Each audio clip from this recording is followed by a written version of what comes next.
So I'm Dennis Mcnett, and I was invited to come and participate in Supersonic, which I'm, very excited about, and checked out like all the bands, and just that it's a mix of like art, music, and performance is pretty cool. So yeah, Matt built this cart, so the walls of it are gonna have prints. I'll probably put some more in, but these are all like woodcut and silkscreen prints. There's two drummers that sit inside the cart, so that'll be like the walls of the cart. Yeah, this is gonna be an eagle.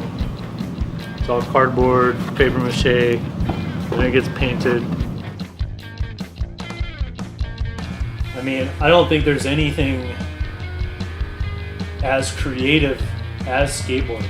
Like, you give somebody a board with 4 wheels on it, and they're gonna figure out like new tricks, like artwork on the boards, how to collaborate with their friends, like how to build ramps, like how to look at the landscape and turn it into something completely different and skatable. Even now, like when I hear like those bearings, that sound's just burned into my gray matter. I carry these suitcases full of all my print material, different patterns in here.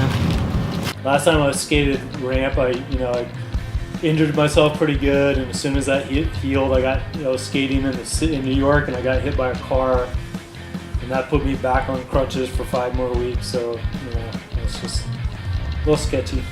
And then this guy is the frame for a puppet. So that big giant wolf head will actually go on top of here, and this will get dressed out with silkscreen fabric and stuff.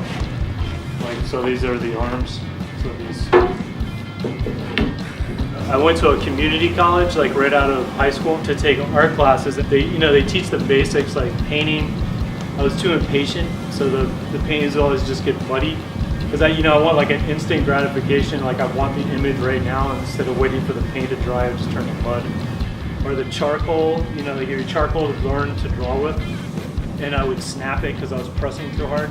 I was doing like really aggressive like marks. But then the guy that was teaching the art classes,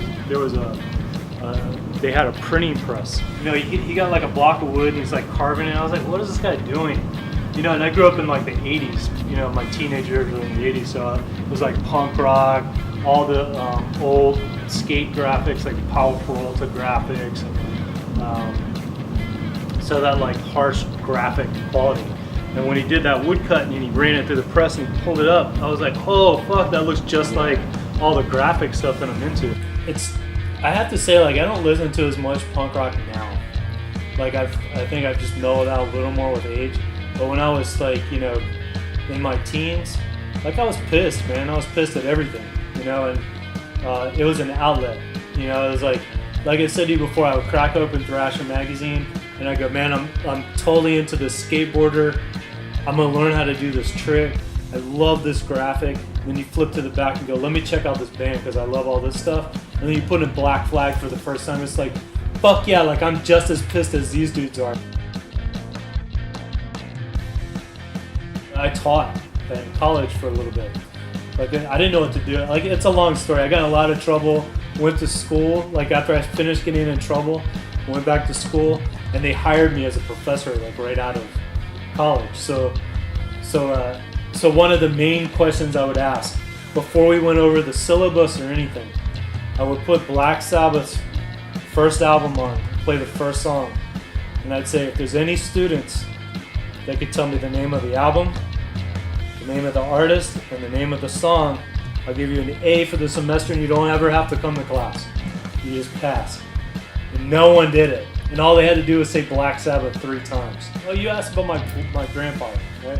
So when I was a kid, I've made stuff since I was, as far back as I can remember. I would just draw, make stuff. And I met my great-grandfather. And one of the things that he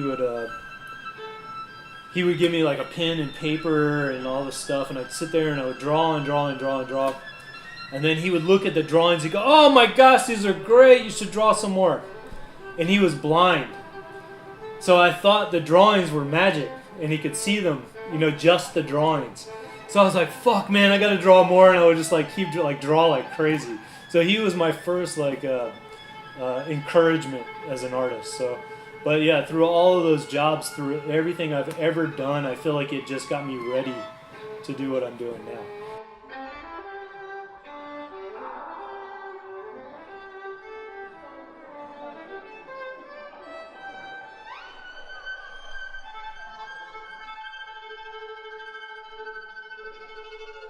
Okay, I'll try to say this as quickly as possible, but there's some meat to it. So like I guess around 2006, Jeffrey Deitch. Do you know who that is? He ran like one of the most influential contemporary art galleries in New York, like in the early 2000s.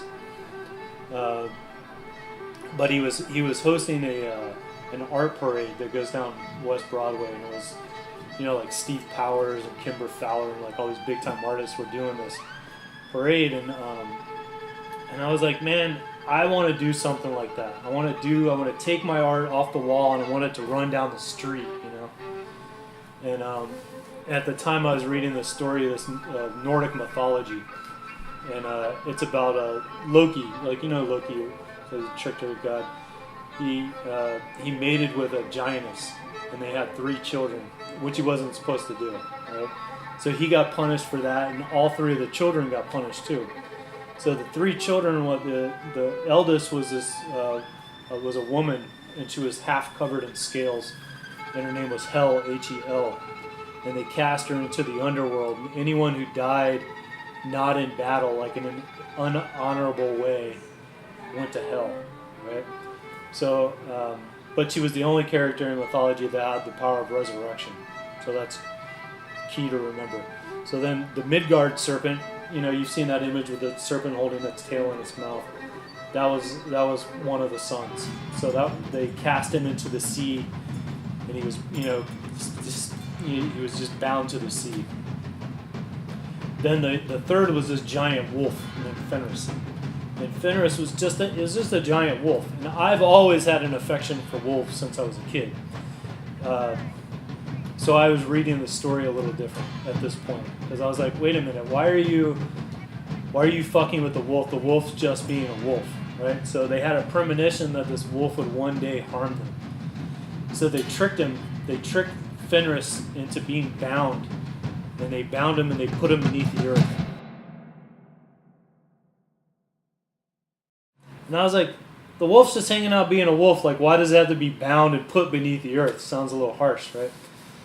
So then during Ragnarok, which is the big battle between the gods and the giants, he breaks his bonds and he hunts down Odin on the battlefield, and he devours him. And I was like, yeah, like he deserved that, So then Odin's son kills the wolf, and I'm like, man, why does the wolf have to die? I'm reading it all wrong. Like I'm paying too much attention to the wolf and having too much affection. But I didn't like the ending, so I rewrote it. Because, like I said, in Nordic mythology, Hel was the only character that had the power of resurrection. So I rewrote the ending that she saw how Ragnarok was engulfing the world in flames. So she hid in the underworld, in her realm. And she waited for the flames to die down. And she went back onto the battlefield. She found her brother's carcass, found Fenris's carcass, and the only thing that was left intact was his head.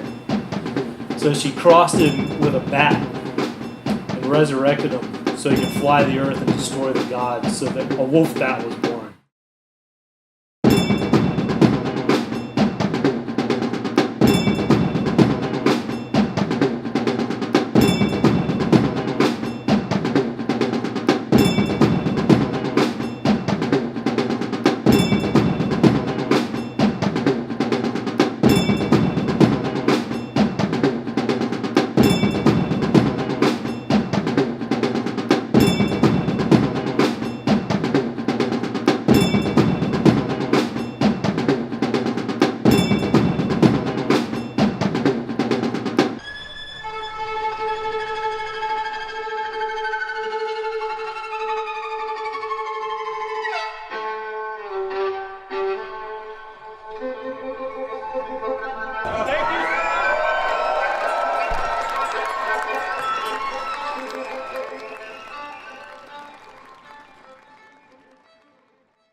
So yeah, it definitely means a lot to come here, the home of metal, for sure. Home of Black Sabbath. It's pretty rad.